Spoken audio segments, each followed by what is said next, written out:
lesbian detective. Unsolved cases. She's still missing. Yeah, they haven't found her yet. Well, let's talk about it. They say he vanished without a trace. Could it be a psychotic break or a tragic accident? Police don't know where the body went. Unsolved murders, body still missing. That's unheard. Where's the witness? Lesbian detectives, what's going on? City on high alert, this out the norm. He did what, the who? Man, that ain't real, these crimes ain't true. Then come uncover these theories with us. We live right now, tuning in is a must. Right now, lesbian detective, lesbian detective.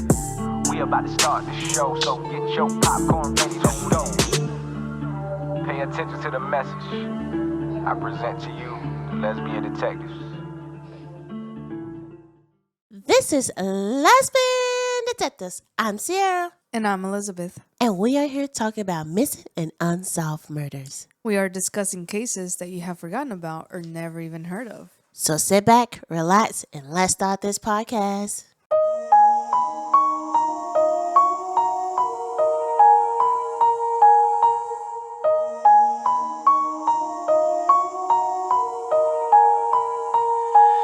Welcome back, everybody. Thank you for coming to our podcast on a new week. And sad moment. Moment of silence for my Lynx. There we go. Because they are out the playoff, guys. It was a hard game. I was proud of them. Then they start winning, and then they start losing, then they lost, and I'm like, oh. I thought we had it in the bag, but we didn't. The Aces are in, and I'm semi for the Aces. If they win, I'm like, congratulations. But I'm also sad because my team not there. But we have next season. And somebody told me, because I just got into sports, they're like, this team can change next season. I'm like, oh, wait a minute. Not to be petty, but I'm okay if like a couple players leave because we need some more people on our team. So I'm okay.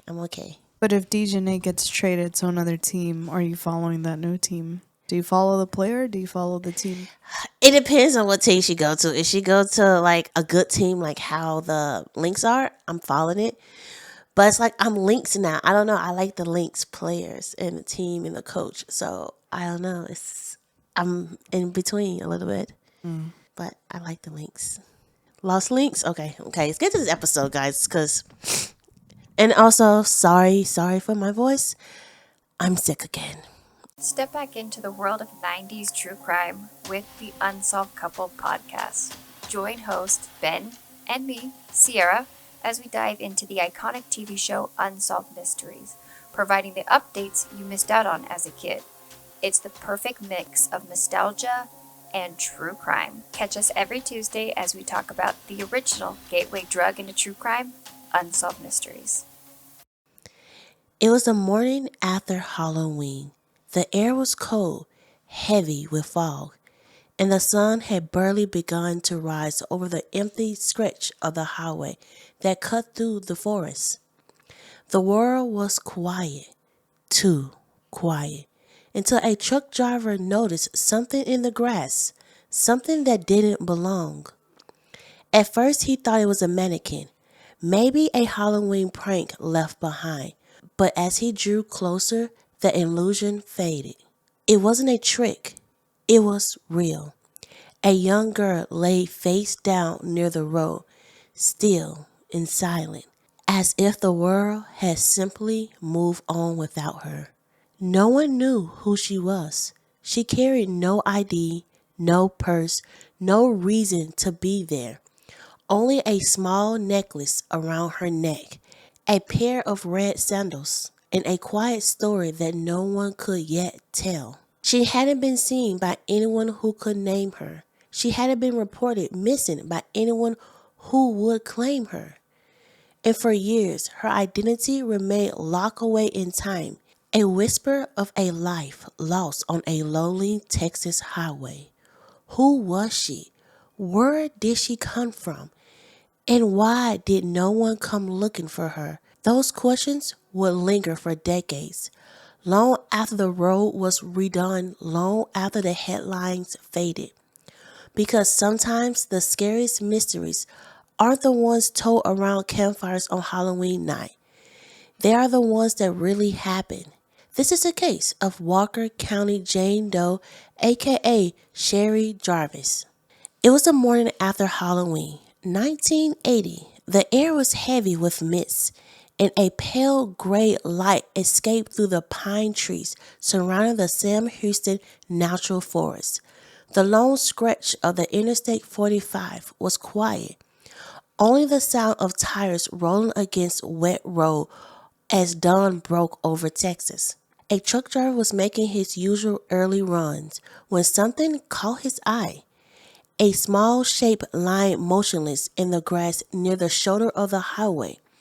At first, he thought it was an animal, maybe a deer struck in the night. But as he slowed down and pulled over, a chill crept through him. The shape wasn't an animal, it was a human body. He stepped out of his rig and approached slowly, the dew soaking through his boots.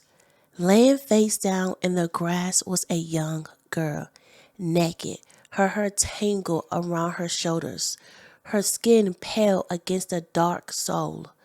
Around her neck hung a delicate gold necklace. Not far away, a pair of red leather sandals rested in the mud, along with a pair of pantyhose twisted in the weeds. When police arrived, the scene was uninviting. The young girl had been beaten, sexually assaulted, and strangled with those very pantyhose. Her killer had discarded her like she was nothing, leaving her there under the dim morning sky. The investigators estimate she died only a few hours earlier, sometime after midnight, in the final hours of Halloween night. Whoever she was, her last moments had been brutal. In the days that followed, the murder spread through the community like wildfire. It wasn't every day that something like this happened in a quiet Walker County. Locals began coming forward with bits of information, fragments of memory that would soon form a haunting picture. A teenage girl had been seen around town the day before, hitchhiking near the truck stop just off the highway. She'd been wearing blue jeans and a yellow shirt with large pockets. Some said she stopped into the Hitch and Post truck stop to get a bite to eat. Others recall her walking down the service road, asking for directions to the Ellis unit, a Texas state prison just a few miles away. She said she was from Rockport, one man remembered, said she needed to see a friend at the prison. No one could explain why a teenage girl alone on Halloween night would want to visit a prison. A waitress who spoke to her at the truck stop remembered feeling uneasy. The girl said she was 19, though she didn't look it. Her voice was soft but guarded, like someone used to fending for herself. When asked if her parents knew where she was, the girl's answer was short and bitter. Who cares? Hours later, that same girl was found dead. The Walker County Sheriff's Office threw everything that they had at the investigation. They checked missing person report across Texas and surrounding states. They took dental impressions, recorded fingerprints, even sent a photo of the girl's face to the newspaper across the county. But no one came forward. No one knew her name. No family claimed her. Weeks turned to months with no identity and no leads. The case stalled. And so, in January of 1981, the young girl was buried at Oakwood Cemetery in Huntsville. A small headstone was placed above her grave, etched with the 3 words that would identify her for 4 decades: Walker County Jane Doe. Even in death, she was a stranger. Years passed, investigators came and went. Files were boxed, stored, reopened, and boxed again. The world changed, but she remained frozen in 1980, forever the nameless girl on the side of the road. Detectives suspected she'd been a runaway, maybe a hitchhiker traveling through Texas. The 1970s and 80s had been a dangerous time for girls like her. Free spirit, trying to find themselves, trusting the wrong strangers, climbing into the wrong truck. Some thought she could be connected to the other unsolved murders along Interstate 45, the same deadly corridor that would later earn the nickname the Highway to Hell. Over the years, dozens of women had been found murdered along the stretch of the highway, many of them runaways or hitchhikers. Some were linked to serial killers, some weren't, but the similarities between them was chilling. Still, no match was ever made. In 1999, nearly 20 years after the girl's death, investigators exhumed her body. The hope was that neuroforensic technology might reveal something the 1980s couldn't. DNA was extracted, mitochondrial marks analyzed, but every comparison came up empty. Detective Tom Bean refused to give up. He had joined the Walker County Sheriff's Office years after her murder, but felt drawn to the case, to her. He said it felt personal, like she was still waiting for someone to tell her story. So he kept her file on his desk, always within reach. In 2020, technology finally caught up to the mystery. The sheriff's office teamed up with Ulthram, a forensic DNA lab in Texas that specialized in solving cold cases through genetic genealogy. But there was a problem. The DNA extracted from the exhumed remains was too degraded to analyze.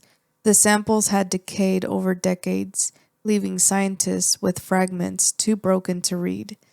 Then, someone found a small piece of preserved tissue, formalin-fixed paraffin, embedded material that had been saved back in 1980. It wasn't ideal. Formalin damages DNA, making it nearly impossible to work with, but it was all they had. The Ulthram scientists took a chance. They spent months painstakingly repairing and rebuilding fragments of the DNA. Slowly, piece by piece, a profile emerged, damaged but usable. Using forensic-grade genome sequencing, they built a genealogy profile and began the long process of tracking family connections through a public database. For the first time in 40 years, the ghost of Walker County had a lead. The trail led hundreds of miles north to Stillwater, Minnesota. There, genealogists found distant relatives of the unidentified girl. Detective Bean reached out, and soon DNA swabs were collected from the family for confirmation. The results came back conclusive. After 40 long years, Walker County Jane Doe finally had a name. She was Sherri Ann Jarvis, born on March 9, 1966, 14 years old when she died. Sherri, known to her friends as Tati, was bright, outgoing, and headstrong. The kind of girl who loved music, laughter, and the thrill of independence. She grew up in Stillwater, Minnesota, in a modest, middle-class family. But her teenage years were troubled. In 1979, Sherri was removed from her parents' custody and placed in a foster home while awaiting a juvenile detention hearing. She didn't want to stay there. One day, she ran. At just 14, Sherri hit the road with two sisters she met in the system. The three girls made it as far as Green Bay, Wisconsin, before the sisters decided to turn back. Sherri didn't. She was done going home. In August 1980, Sherri wrote a letter to her family from Denver, Colorado. It was both a goodbye and a warning. She said they couldn't hear from her again until she was at least 18 or 21. She said she was angry about being locked up, that she just wanted her freedom. After that, the letter stopped. Somehow, over the next few months, Sherri made her way south, all the way to Texas. On Halloween night, 1980, Sherri turned up in Huntsville, nearly 1,000 miles from home. She was seen at a truck stop asking for directions to the Ellis Unit, a prison complex on the edge of town. She told people she was from Rockport, Texas, and wanted to visit a friend there. No one knew who that friend might have been. Witnesses describe her as friendly but guarded, street smart and independent. One waitress said she seemed older than her age, but carried herself with the kind of exhaustion that comes from running for too long. By the time the sun rose the next morning, Sherri was dead. Her body was found just 6 miles from where she had been seen alive. To this day, no one knows who killed Sherri Ann Jarvis. Some investigators think she might have accepted a ride from a trucker heading south, a man who offered her warmth and safety for the night, before revealing his true intentions. Others speculate she may have met someone connected to the prison, someone she'd come to see. The brutality of the crime suggested rage or sadism. Some even wondered if her killer could have been a woman, but despite decades of effort, no suspect was ever charged. For years, people tied her case to a pattern of murders along I-45. Between the 1970s and 1990s, dozens of young women vanished along that corridor, many strangled and left nude by the roadside, just like Sherri. One of those victims was Deborah Jackson, known for decades only as Orange Socks, found murdered almost exactly 1 year before Sherri. Both were found near highways, both strangled, both young runaways. Serial killer Henry Lee Lucas confessed to Jackson's murder, but later recanted, and investigators proved he was in Florida that day. Lucas also falsely confessed to hundreds of other crimes, including Sherri's. The real killer, the one who ended Sherri's life, remains unidentified. In November 2021, 41 years after she was murdered, Sheriff Clint McRae stood before cameras and made the announcement. The girl, known for decades as Walker County Jane Doe, has been identified as 14-year-old Sherri Ann Jarvis of Stillwater, Minnesota. The news rippled across the country. For the first time, her family learned what had happened to her. Sherri wasn't just a nameless girl on the side of the road. She was a daughter, a sister, a child who had dreams, laughter, and a name. Her headstone in Oakwood Cemetery was replaced, the old marker bearing Walker County Jane Doe removed. In its place, a new one engraved with the truth. Sherri Ann Tati Jarvis, March 9, 1966 through November 1st, 1980. After 41 years, she finally came home. Even now, the questions linger like ghosts along Interstate 45. Who was the man or woman who stopped for Sherri that Halloween night? What did she say? Why did she say she wanted to visit the prison? And what other secrets does that stretch of highway still hold? Detective Tom Bean still hopes for answers. Sherri's case remains open, and the Walker County Sheriff's Office continues to chase new leads. Sometimes Bean visits her grave, not as an investigator, but as someone who promised to give her back her name. He once said, "She's not just a file on my desk. She's a kid who got lost. She deserves her story told." Now her story has a voice. Sherri Ann Tati Jarvis, the girl who vanished on Halloween and spent 4 decades buried as a Jane Doe, is remembered not for how she was found, but for who she was. A spark of life in a world that turned cruel too soon. A runaway who wanted freedom. A girl who was lost, but finally found. Before we end this case, let's take a moment to remember the young girl whose life was stolen far too soon. Sherri Ann Tati Jarvis. She was only 14 years old, a child with a laugh that came easy, a heart full of defiance, and dreams that reached far beyond the streets she walked. She was smart, curious, and restless, a girl who wanted freedom, even if she didn't fully understand the dangers waiting in the world beyond home. For 41 years, she was known only as Walker County Jane Doe, a name that spoke a mystery not of the person she truly was. She was just buried without family, without flowers, without a story, but she was never forgotten. Detectives, strangers, and scientists who never knew her refused to let her fade away. They carried her name in silence until they finally gave her one. And now we know her, not as the girl on the side of the road, not as a cold case file, but as Sherri, a daughter, a sister, a friend. She may have lost her voice on Halloween night in 1980, but through time, science, and compassion, she finally spoke again. Her story reminds us that no one is truly gone as long as we remember their name, as long as we keep telling their story. So tonight, as we close this case, let's remember her not for the way her life ended, but for the light she carried while she was here. Sherri Ann Tati Jarvis, March 9, 1966 to November 1st, 1980. You were lost for so long, but now you are home. This is the case of Walker County Jane Doe, aka Sherri Jarvis. Now let's get into some theories. Theories. Let's get into some theories. Let's get into some theories. Everyone is a suspect until proven guilty. Let's get into some theories. Lesbian detectives. What type of thoughts you thinking? What theories running through your mind? I'm thinking all types of suspicion. Uncover the truth, what we can find. Witness say they saw somebody creeping out the back door.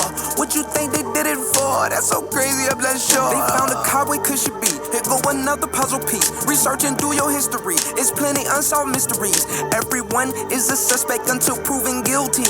Let's get into some theories, yeah. Let's get into some theories. Let's get into some theories. Everyone is a suspect until proven guilty. Let's get into some theories. Lesbian detectives.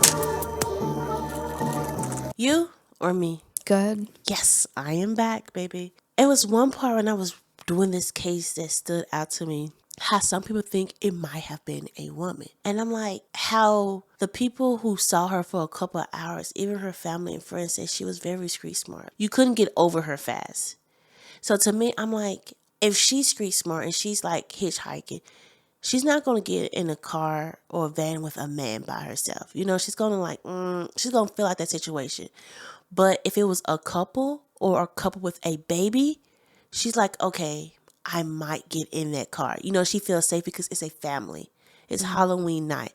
And it is a case, I forgot the name of the person, guys. If you remember it, please go in the comments below.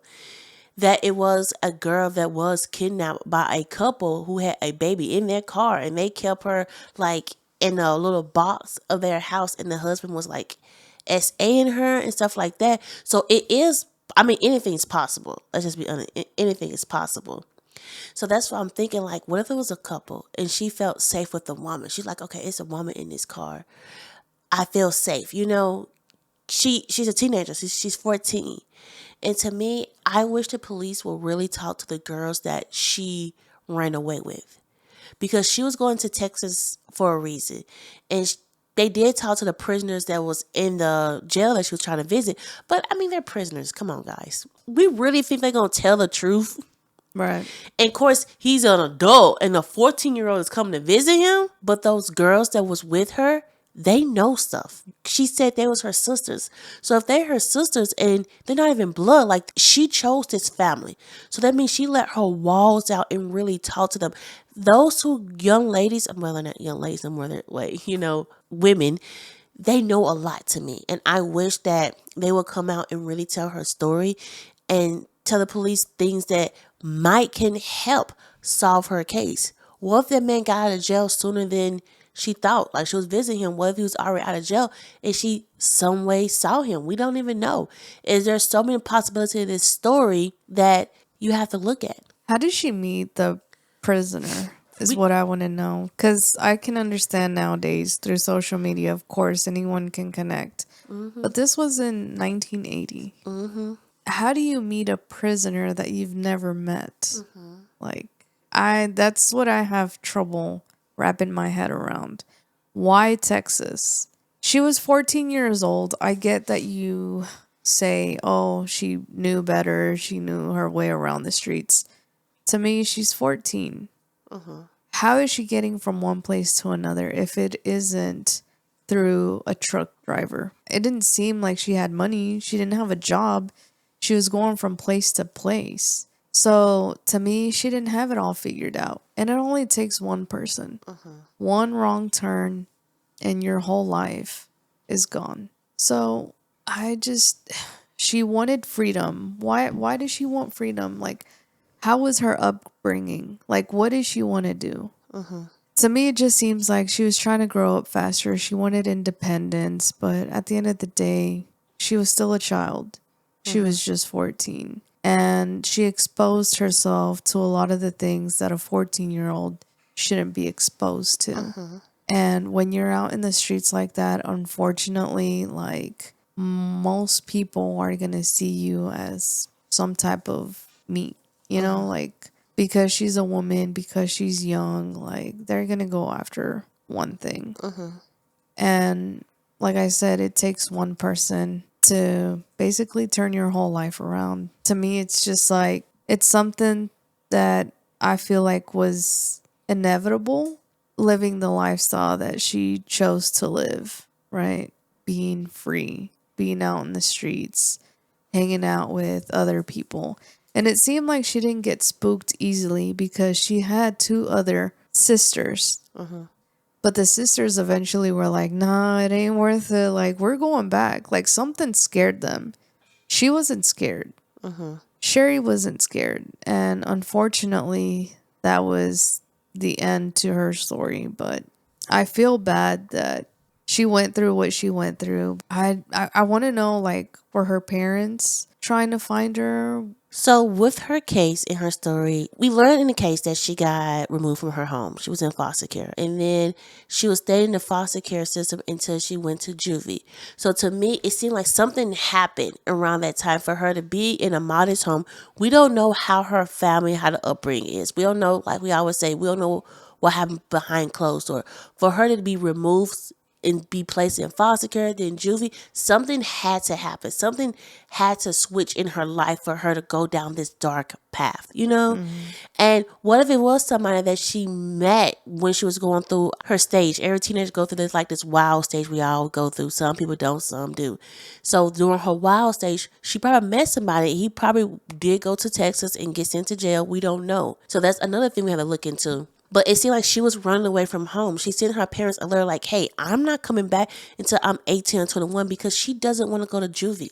She making sure she stays away until she's old enough to come back home. And let me tell you something, girl, it was not going to work. If you did a crime, they still was going to get you and send you back to jail. It doesn't matter how old you were, but I'm just saying, you know.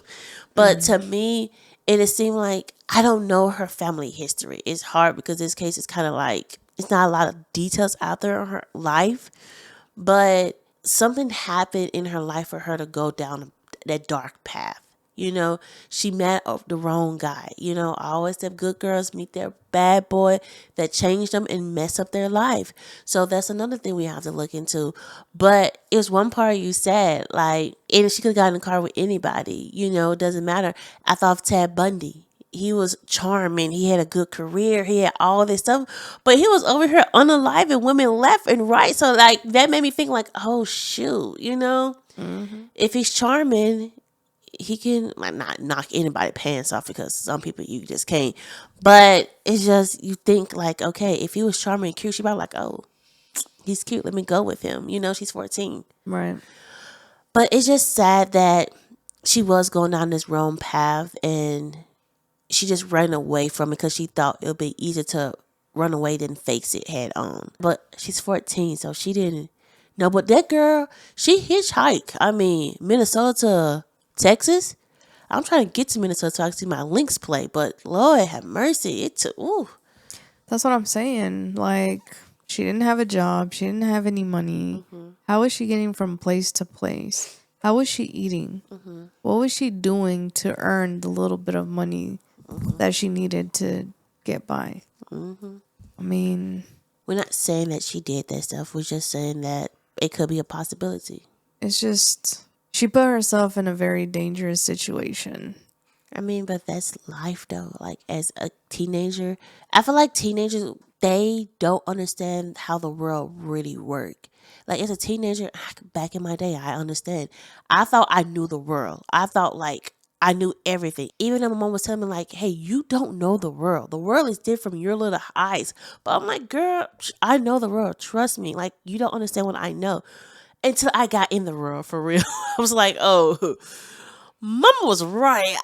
Until this day, I'm like, dang, there's a lot that I did not know about. And I'm a year from 30 and I'm still like learning life. So it's like as a 14-year-old, you think you know the world. You think you know like everything that's happening around you, but you don't until you really have to step out there. To me, it's like she was still living like in a teenage world. Like she knew everything. But even though people said she was mature, she really wasn't yet. She didn't know the world. She was pretty smart, but she still see the world as rainbows and candy corns and unicorns. I mean, she was going to a jail. I mean, I don't think she sees the world as rainbows, unicorns, and candy corn. I just feel like she has no other option but to trust somebody. Whoever's there, whoever's willing to help her. Because at the end of the day, she's kind of at everybody else's mercy. But like I said, it takes one wrong person for it to turn your whole world around. And unfortunately, that's what happened to her. It's something you said just hit me. You said her two sisters, they turned back around because something probably scared them. I wonder what was it that made them girls like, yeah, we're gonna go back home. We're not cut out for this. And I wonder what was it. Like I wish that the police could really go and talk to them, like really talk, or they could come out and tell their stories of what they know about her, about what they saw or what happened during their time with her. Because I feel like that could piece that could give us more clarity of things that we don't understand. Right. Was there really somebody in Texas that she was trying to see? Or was it all just made up? Why was she in Texas? What was she trying to do? You know, like... Yeah. There's a lot. How is she getting from place to place? Who is she staying with? Who was helping her? Like, True. we just don't know. I mean, until those women come out or the police find more evidence, because it seemed like the detective, he's really trying to solve this case. But this case right here, it is a doozy, but hopefully it gets solved because the detective, he's not playing with this case. He's going to solve this case if the last thing he does. And I am thankful that he is on the job. Thank you, Detective Bean. This is our case, another Halloween case. If you want to hear more Halloween stories, I am doing True Crime 1 Minute Halloween on all social media. So please come check us out. We are on all podcast platforms. New episode come out every Friday. We are on YouTube, all social media, TikTok, and still there. Never know sometimes. This is Lesbian Detectives. I'm Sierra. And I'm Elizabeth. Don't forget, everybody's a suspect. So proven innocent. Bye. Lesbian detective. Unsolved cases. She's still missing. Yeah, they haven't found her yet. Well, let's talk about it. They say he vanished without a trace. Could it be a psychotic break or a tragic accident? Police don't know where the body went. Unsolved murders, body still missing. That's unheard. Where's the witness? Lesbian detectives, what's going on? City on high alert, this out the norm. He did what, the who? Man, that ain't real, these crimes ain't true. Then come uncover these theories with us. We live right now, tuning in is a must. Right now, lesbian detective. We about to start the show, so get your popcorn ready. Let's go. Pay attention to the message I present to you, the lesbian detectives.